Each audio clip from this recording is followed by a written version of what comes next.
My name is Natalie, and I have an interview with the drummer of the band Mushroomhead on April 17th, 2013.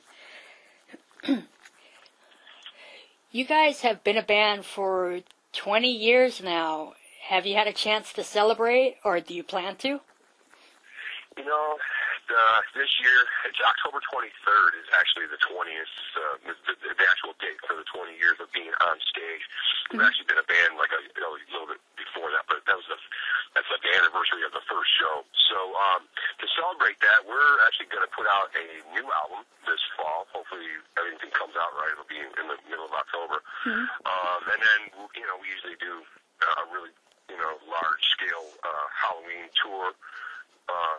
And this year we'll just extend the party all year long to celebrate. Great. I read online that Slipknot's Corey Taylor had mentioned of bringing you guys out on a tour and then having, I think, Mudvayne and just, all of the goofy guys that wear costumes and masks to all tour together. Would you want to do that? Yeah. I saw a clip that it was like on YouTube or whatever. It was one of his his more of a spoken word question and answer style tours, and someone had asked if he would be interested in doing they mentioned us and asked him, and we'd definitely be interested, but we've kind of looked into it also, and it's just with everyone's schedules and stuff, it's going to be really difficult. But if they were to ask us, hell yeah, we'd do. Great. Would you mind telling me who came up with the idea for the whole mask and costume concept for you guys? And have the outfits or the masks ever changed over the years? Yeah, they change just about every album cycle. Every time we put a new album out, there's usually a new mask and a new wardrobe, just a new look. And a lot of times, we've gone through a lot of band member changes as well. So when anytime a band member leaves and we get someone new, it's obviously a new mask. It's definitely evolved over the 20 years. So now we actually look forward to, I wonder what the next mask is going to look like. Just like, wonder what the next song is going to sound like, or the next album is going to sound like. Great. Have you ever considered playing the show without any of that? Just, typical t-shirt and jeans to just really blow everybody's mind. Not with Mushroomhead. The intention was to not have. When we first did it, we really just wanted that anonymity. We didn't want anyone to know who we were, because we had all been in other bands. So we just wanted it to, let the music kind of speak for itself, and then the show just kind of grew on its own. Got it. How about that evil Smiley character? Who came up with that idea? That, we call it the X-Face, and it's, more or less our trademark. It's kind of, our logo without writing the word Mushroomhead. When you see the X-Face, you know that that's a Mushroomhead symbol. That was partially created by myself and this an artist named Rob Musil from the Cleveland area. And we sat down and I had the concept, and he and I knocked out a bunch of sketches, and then he finally submitted that one, and we've ran with that ever since. Cool. Even though it is, a smiley face, have you ever considered having somebody dress up and have that symbol walk around on stage? That'd be funny. I do see that symbol everywhere as far as tattoos go, man. We've toured all over all over Europe and even Australia, and I've ran into people with either huge back pieces or even little small ones on their arms, girls as well. It's really cool to see how far that's gotten out there, and how hardcore the fan base is. Being kind of a lifestyle fan base that we have. It's just really cool to see that our emblem on people's skin forever. It's mind blowing sometimes when we stop and look at it. All right. Can you tell me, how did the band come to call themselves Mushroomhead, and is there a meaning behind it? No, it's not really a whole meaning other than, just a conglomeration, if you will, because there were so many, there was so many members in it, being an 8-piece band when we first started it, and everyone was in other bands with such diverse styles that, you know, like I said, it's more of a conglomerate as a, you know, of sound. So, you know, we felt that the name really fit the energy of the music, just because it is just all mushed together. Well, that makes sense. A lot of different styles. Yeah, exactly. Through the years, as you had mentioned before, you guys have gone through your series of bandmates and what have you. But do you ever see the original lineup to ever come back? No. It's too far gone. Everyone's either, well, JJ, our original guitar player, he passed away a couple of years ago, and just with so much time, you know, spanning over 20 years, people have, you know, they moved, they don't even live in the country anymore, or they just don't even do music. Mm-hmm. But every now and again we have, like, the original singer J-Man, he'll come back and do certain shows with us, and one of our older guitar players, Bronson, he came in last summer and did a show with us, an old school show, that's what we call old school, where we only played the first two albums. He flew in from New York and did a show with us. So we still all get together, and, you know, a lot of us are really still tight. But as far as the original lineup, no, it's just too far gone. All right. Why did Mushroomhead want to be an 8-member band? You know, I don't think that we ever really set out to say it was going to be a 4-piece or a 10-piece or, you know, anything like that. It just, as we started writing, mm-hmm. you know, and the songs developed, you know, I kept hearing either another tone or a sample or a record scratch or, you know, it just kept developing, and I was, oh, I know a guy that would be good for that. Oh, I know a guy that would be good for that. Oh, I know a guy that would be good for that. So it's just, you know, back to that conglomeration of friends and, you know, peers and colleagues, man, you know, all the band members were in other bands. Everyone came from somewhere, so it all just kind of kept growing. All right. So can you tell me about the new album, or you can't say anything right now? Well, I can tell you that it is very, very energetic, really upbeat and heavy. I mean, there's a lot of dark, you know, gloomy stuff, but mm-hmm. there's just a sense of freshness, you know. It's like a fresh spin on the same old thing, if you will. You know, it's really cool because this is the first record with Church on guitar and Farrell on bass. So having new writers the first time around, it's always exciting because you're not really sure where it's going to go. And like songs that you didn't, like you'd be working on a song and be like, I didn't really care for that thing, and then it ends up being like one of the ones that you like the most. Mm-hmm. So anyone that's like old school fans, they're really going to enjoy the album because it has a lot of the old school flavor too. All right. Where are you in the recording process of the new album? Did you just, you know, start things off, or are you like halfway through, or?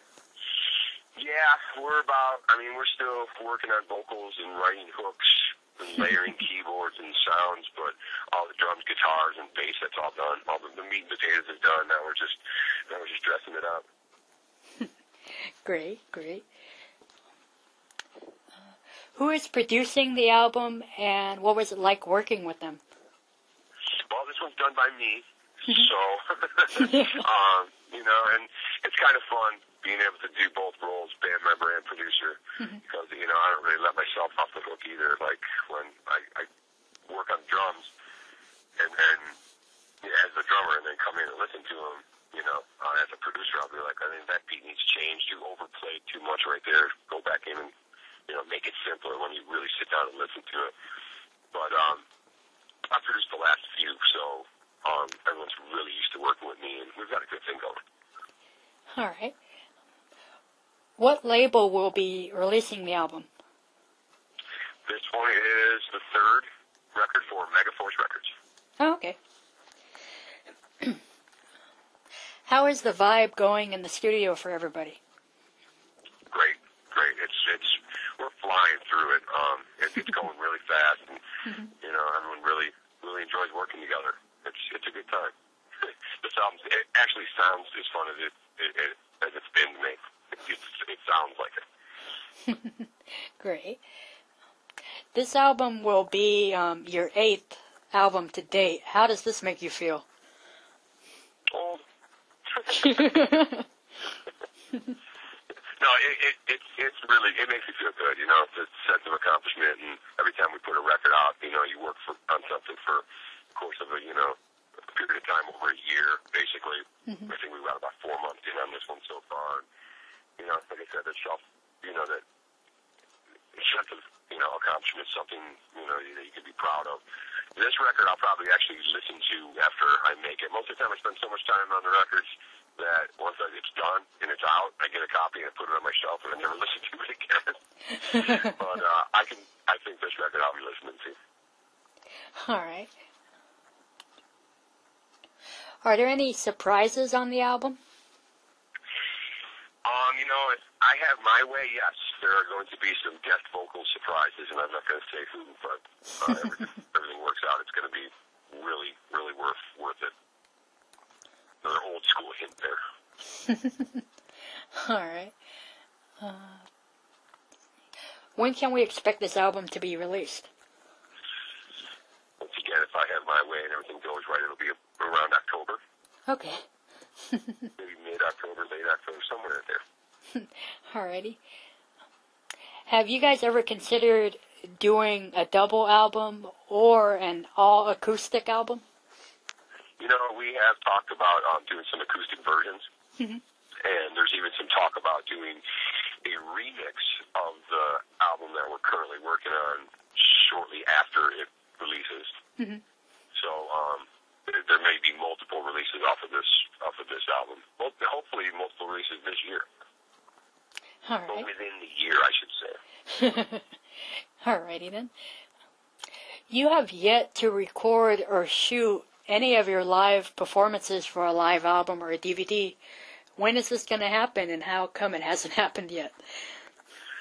Well, most of the time, we've filmed a couple live shows, and they look pretty good, but we're also sticklers, and, we get real picky about certain things, and, we decided that if it wasn't the right show to release, we have a couple of them that we did, and actually had people come in professionally, filmed, set it up for a DVD.